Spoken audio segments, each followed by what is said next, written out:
You know, people say evolution is not a bad philosophy, but at the same time, it was Hitler's religion during the Third Reich in Germany.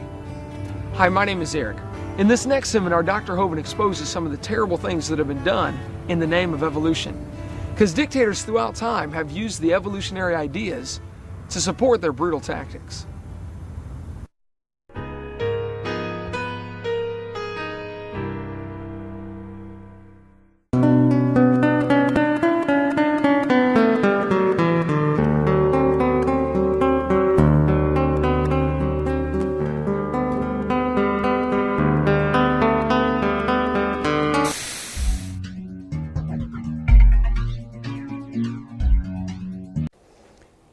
The world seems to be coming unglued at the seams. There are wars and rumors of wars every place we look. Why on earth would Joseph Stalin order the execution of 14,700 Polish prisoner of war officers? I thought there was a Geneva Convention. Why do you order the execution of prisoners of war? Why did Hitler order the execution of nearly 6 million Jews plus others? Why did Pol Pot, the leader of the Cambodian Khmer Rouge, order the execution of 1/3 to 1/2 of his entire population, his own people? He killed them. Why? Why would somebody do that? Why would the Australian Aborigines be rounded up like cows and shot so their heads could be put in museums years ago? Why would somebody do that? Why did Kip Kinkle murder his parents, 2 other classmates, and shoot 26 other ones? Why would a student do that? Kip said, if there was a God, he wouldn't let me feel the way I do. There is no God, only hate.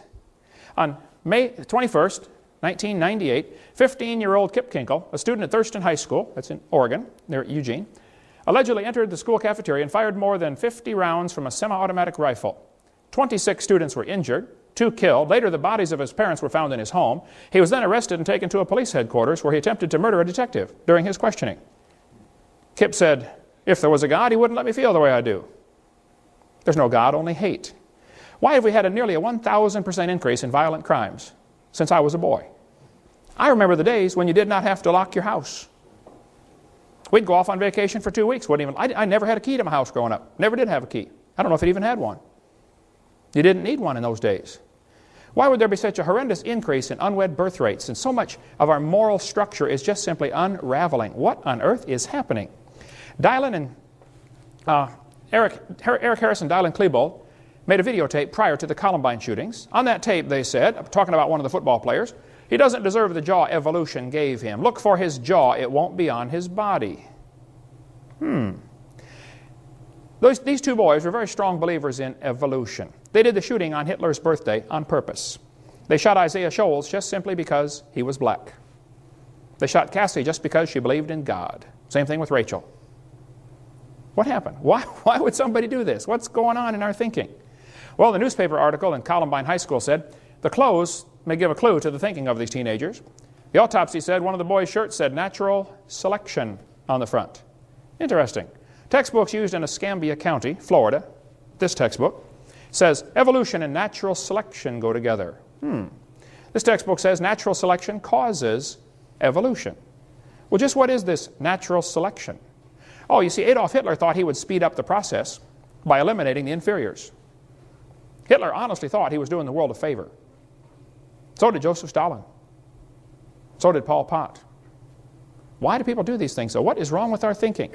Right after the Columbine shooting, almost instantaneously, 5 more students from within the Springfield School District were arrested for threatening to murder students, principals, or teachers. In the adjacent school districts, more students were arrested for violent threats, and in one case, an elementary school boy shot 5 of his classmates with a BB gun.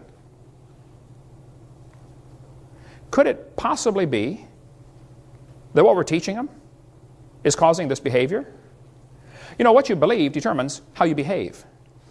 If you're raised up in a head-hunting society, and you're taught from the time you're a boy, if you go off to war and shoot somebody, you ought to kill him and cut off his head and eat the brains because you get his spirit. I mean, if you really believe that, guess what you're going to do when you go off to war? Your behavior is determined by your beliefs. What you believe determines how you behave. It's always been that way, and it's no different today. Could it be that this evolution theory is to blame? This textbook says you're an animal and share a common heritage with earthworms. Question. If evolution is true, how are the kids supposed to tell right from wrong? I spoke in a public school in Pennsylvania one time. A kid sat on the second row and he said, "Mr. Hovind, I'm an atheist." I said, "Really?" He said, "Yep, there is no God." I said, "Well, tell me, son, are you sure?" He said, "Yep, I'm sure." I said, "Well, son, do you know everything?" He said, "No." I said, "Do you know maybe half of everything?" He said, "No." I said, "Okay, well, let's just pretend that you know half of everything. Is it possible that God exists in the other half you don't know?" Brand new thought rattled around in his brain for a while and got lost, I believe. I said, "By the way, son, if there's no God, how do you tell right from wrong?" He said, "Oh, that's easy." He said, "I determine what's right and wrong." He said, "I'm the God of my own universe." I said, "I'm glad to hear about that, son, because I'm going to shoot you in 5 minutes." He said, "You can't do that." I said, "Oh, yeah, I can. You see, I'm the God of my own universe. And I decided it's fine for me to shoot you." Question, exactly how do we tell right from wrong? In the first couple of seminar tapes, we talked about a variety of topics like the Big Bang Theory, how it's a big dud. We talked about the Garden of Eden. And we talked about why the earth cannot be billions of years old, and why did the people live to be 900 years old before the big flood came. We talked about dinosaurs, and students are being lied to about dinosaurs. They did not live millions of years ago. And on tape number 4, we talk about a whole bunch of lies in the textbooks. Now here we're going to talk about what's happened in the last 150 years since evolution became a popular theory. This guy said the turning point in history will be the moment that man becomes aware that the only God of man is man himself. Some of these guys think they are God. Boy, that was Hitler's philosophy. I'm God. I'm God. I'm God. I'm God.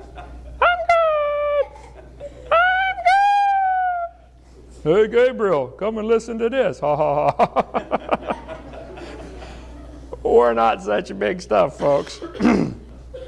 George Wald, the Nobel Prize winner, said, "I will not accept that," talking about creation, "philosophically, because I do not want to believe in God. Therefore, I choose to believe in that which I know is scientifically impossible. Spontaneous generation arising to evolution." He said, "I know it's not possible, but the only other alternative is God did it. And I don't want that, so I'll believe the impossible." Well, you're going to feel awful stupid for eternity, knowing you missed the opportunity to live forever with the Creator of the universe because you were willingly ignorant, just like 2 Peter says. This guy says, "We no longer feel ourselves to be guests in someone else's home." He's talking about God. This is Rifkin, who's one of those tree huggers who writes all kinds of books about, save the environment, kill all the people, but save the environment.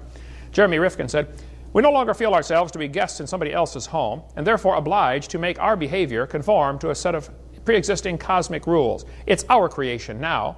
We make the rules. We establish the parameters of reality. We create the world, and because we do, we no longer feel beholden to outside forces." Talking about God, of course. He said, "We no longer have to justify our behavior, for we are now the architects of the universe. We are responsible to nothing outside of ourselves. So we are the kingdom, the power, and the glory forever." Wow, is right. The Bible said in 2 Peter, in the last days, scoffers would come that would be willingly ignorant of how God made the heavens and the earth was standing into the water and out of the water. We cover all that on video number 2. The Bible says the scoffers are going to be walking after their own lust. You know, the only reason people reject God is because of their lust. There's no scientific reason to reject the Bible. There's no scientific reason to reject the creation account. There's no scientific reason to reject the idea that there's a creator. But some people just don't like the idea of God telling them what to do. The idea of God chaps their hide. It was two computers arguing with each other, does man exist?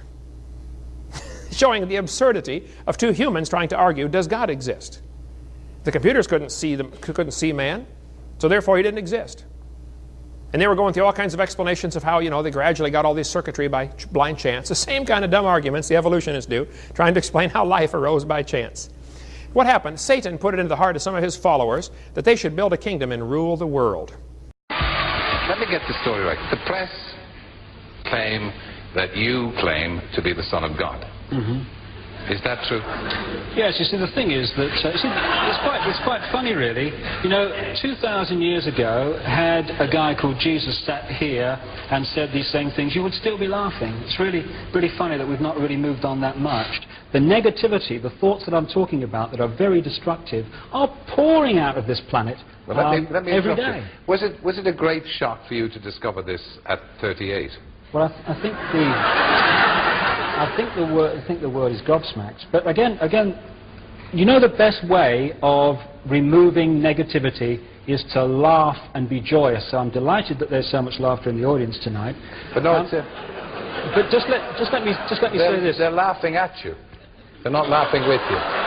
Fine.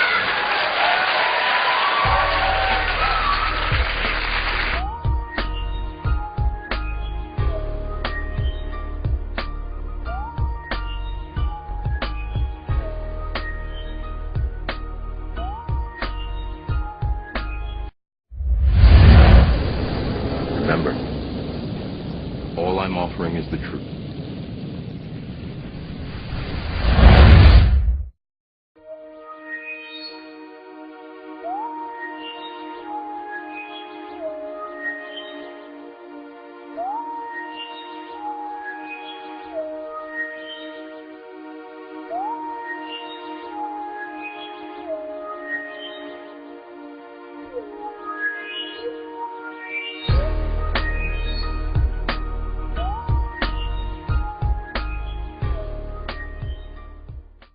David Icke is one of the biggest liars, disinformation, bullshit artists that ever lived. Stay away from that guy. Stay away from his books. Stay away from his lectures. Stay away from him, period. Is he the guy that's from England? He was a sports broadcaster or something? I don't know what he was. He's a liar. That's what he is. And I'm saying it on the air, and I'm saying it to his face, and if he don't like it, he can sue me. Lying scum. Okay. I've heard of him, but I've not really heard much of what he has to say. But Oh, according to him, Queen Elizabeth goes down in a dungeon in Windsor Castle and changes into a giant lizard. that does sound pretty far out. And it's the lizard people who disguise themselves as humans who are really running the world. And I can't believe it. I mean, millions of people are falling for this bullshit and believe it. Jeez. I mean, it's disgusting. Makes me just want to go out and strangle somebody. Well, what did P.T. Barnum say? You know. Oh God. Yeah, but I always thought he was talking about entertainment. I didn't know that this was going on in the real world. I don't think a lot of people know the difference, Bill, between entertainment and the real world. I have discovered that was the greatest letdown that I've ever had in my life, was to discover that the American people are exactly what the Illuminati think they are. Exactly right. Stupid animals. I think you're right. Sheep. Thanks, Bill. Good night. You're welcome. Thanks for calling. And if that hurts your feelings, then that means you know that I'm talking to you. If it doesn't hurt your feelings, then it certainly doesn't apply to you. See, if what I say on this broadcast makes you mad, it's because I'd hit you right in the solar plexus and you know it's true. Otherwise, you wouldn't get mad about it. Because you're operating from a place of ignorance, and until you change that, you're going to be bumbling around, bumping into each other, saying and doing the wrong things, not understanding the nature of your enemy. And if you don't understand the nature of your enemy and the weapons they use, you cannot fight that enemy. You can't fight the battle. You shouldn't even be on the battlefield. That's why you're losing the war. And don't tell me you're not, because I'm in a place of great knowledge about who's winning and who's losing this war. And I can assure you, you're losing the war. Doesn't mean it can't be turned around.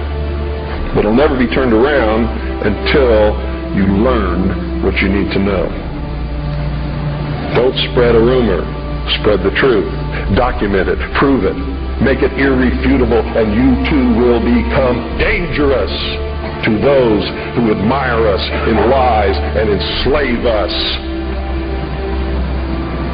You don't really understand sometimes what a terrible burden it is to know some of the things that I know, and try to wake people up and impart this knowledge to them, and find out that they just have walls built in front of them. They want to be slaves. But we're making some chinks in those walls.